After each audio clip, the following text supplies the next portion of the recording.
Good night, fellow punters. The clock on the wall says exactly 10 p.m. on Sunday night.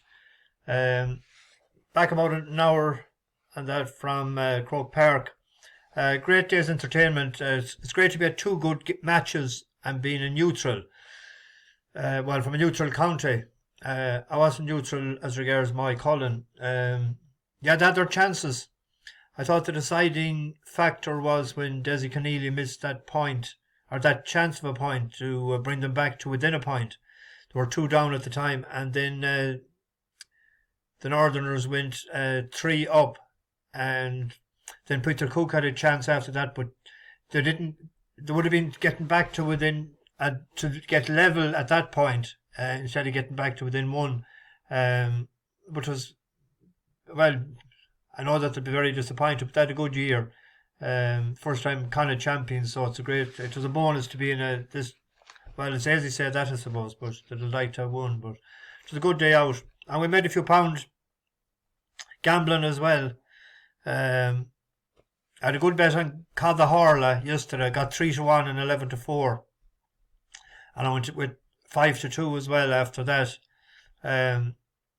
And Berkshire Rocco won in England. Irish Point, I thought it was between him and Grange Clare West after Irish Point beaten Cham Kiley in Fairyhouse. And Cham Kiley came back, step up and trip, and front running on softer ground seemed to suit him better. It's hard to know what would have happened if the 2 flights in the stretch was in the home straight was left in.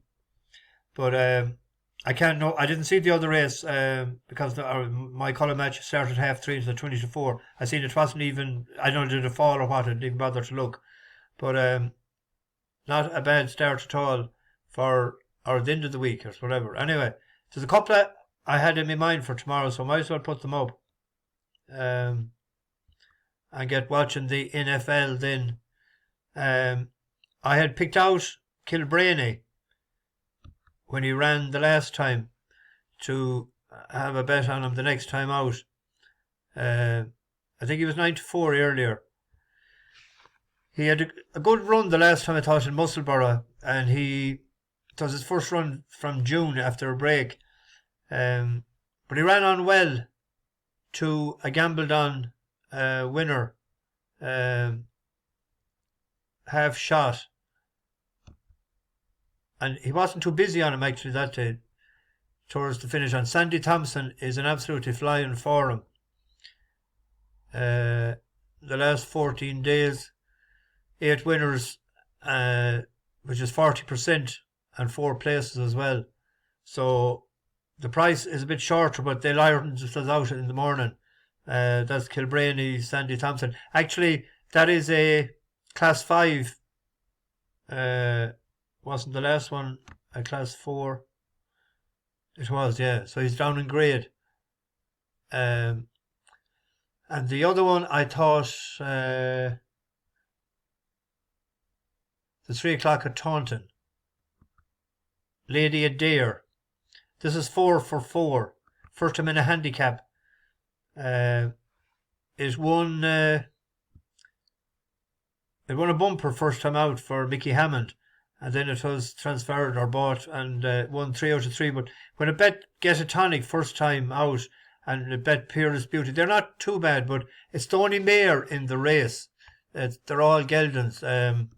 But with meetings called off and that lately, it was down to run a couple of times, and with ground and that. So it's course and distance.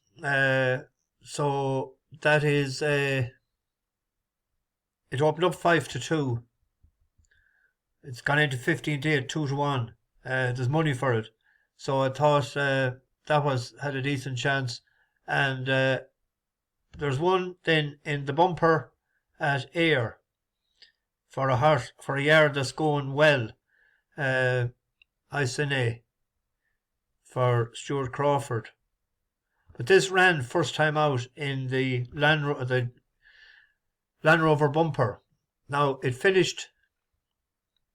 You say it finished 6th, but Caldwell Potter, that won next time out. That was 8th. Katie Tay, that won next time out. That was 9th. And Artiste Dene, that has finished 4th, 3rd and 2nd in races since. And El Clasico, which was way back, that finished 2nd in a bumper. So that's strong for him. And